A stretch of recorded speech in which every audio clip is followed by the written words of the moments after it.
Kamis itu kalau ada putusan pra peradilan terkait dengan permohonan ganti rugi kita, berapapun nilai yang disetujui, permohonan kita materialnya adalah 106 juta, imaterialnya 100 juta, total 200 juta, berapapun yang disetujui oleh hakim pra peradilan, dan itu tidak ada satu rupiah pun masuk ke kantong kami, termasuk juga Mas Roy, dan nanti akan kami umumkan siapa yang mendapatkan ganti atau mendapatkan saluran, ya mungkin kita sebut kalau dalam bahasa Islam sedekah, ya atau hibah dalam bahasa hukum, nanti kepada lembaga-lembaga mana saja yang terverifikasi dan tentu kami bisa bertanggungjawabkan, itu akan kami umumkan dalam permohonan pra peradilan yang keempat. Jadi semua akan transparan dan akuntabel. Selanjutnya saya serahkan kepada bintangnya Mas Roy. Assalamualaikum warahmatullahi wabarakatuh. Ya, terima kasih sekali lagi rekan-rekan media dan juga terutama untuk para warga saya ya, Mas Abdullah Haji, Pak Rista, Najmi dan juga Pak Fidi. Nah, ada yang penting saya kemarin banyak pertanyaan kan, apalagi dari pihak termohon itu juga masih mempertanyakan soal yang putusan pra peradilan yang pertama. Itu sudah jelas. Dan saya dalam kesempatan ini sekali lagi ingin mengaturkan terima kasih untuk sahabat saya, ya teman-teman podcaster yang bernama Mat Kampung, ya punya akun YouTube, punya akun TikTok juga, yang sudah membuat video animasi artificial intelligence yang sangat bagus. Teman-teman silahkan nonton di Indonesia Official yang ada backsoundnya, suaranya penculikan seperti gitu, Resna itu persis banget. Terima kasih sekali lagi Mat Kampung. Ya. Nah, yang kedua yang ingin saya sampaikan, tadi sudah di-spill sedikit oleh Mas Gabur Sangat. Saya tidak akan menambahkan yang saya bisa sampaikan. Insya Allah hari Kamis, ya, kalau ada pertanyaan, Anda kemana? Jam 10 pagi, ya, ke Pengadilan Jakarta Selatan sini, atau ke Pengadilan Negeri Jakarta Timur. Datang saja ke sini, ke Pengadilan Negeri Jakarta Selatan jam 10. Karena tidak perlu datang jam 9 ke Pengadilan Negeri Jakarta Timur untuk mendatangi sahabat saya, Dr. Tifau Siatias.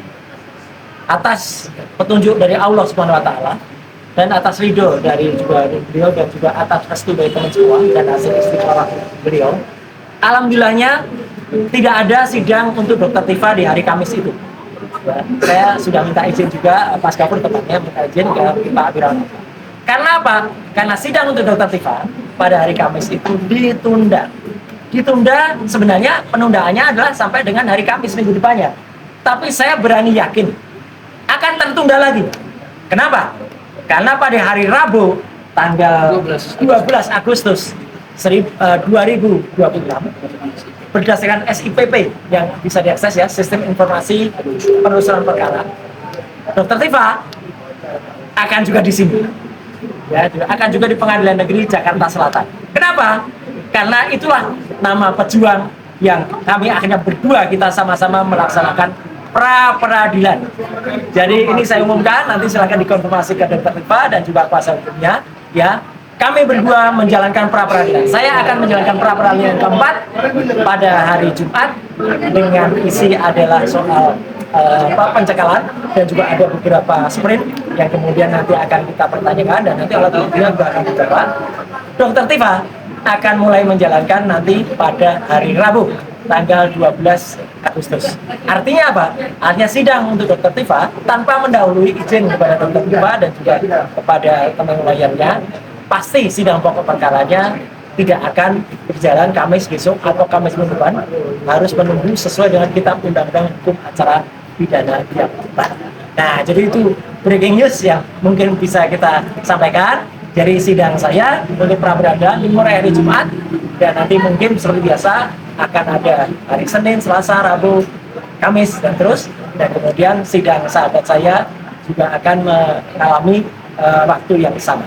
Apa yang mau kita lakukan untuk apa yang Dr. Tifa sampaikan, nanti silahkan teman-teman tanya langsung ya gitu, kepada Dr. Tifa dan tim. Tapi kalau kami adalah soal pencekalan.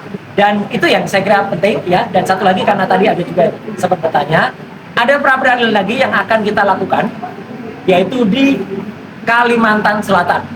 Ya. Karena apa? Itu untuk sahabat kita pejuang juga, namanya Babe Aldo. Timnya sama.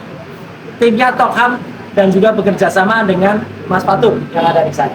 Dan yang jelas sudah ada 2 orang yang akan berangkat ke Kalimantan Selatan selain kuasa hukum, yaitu satu ahli pidana, Pak Didit Wijaya, dan salah seorang saksi namanya Roy Suryo. Saya akan membela beneran Babe Aldo di sana. Bukan hanya teriak-teriak, kemudian bukan hanya kemudian mengatakan saya akan bela, tapi klien saya siap dipenjarakan 10 tahun atau 100 tahun. Itu bukan membela namanya kalau gitu ya. Membela itu adalah dan berusaha membebaskan klien. Seperti lawyer saya ini yang sangat luar biasa.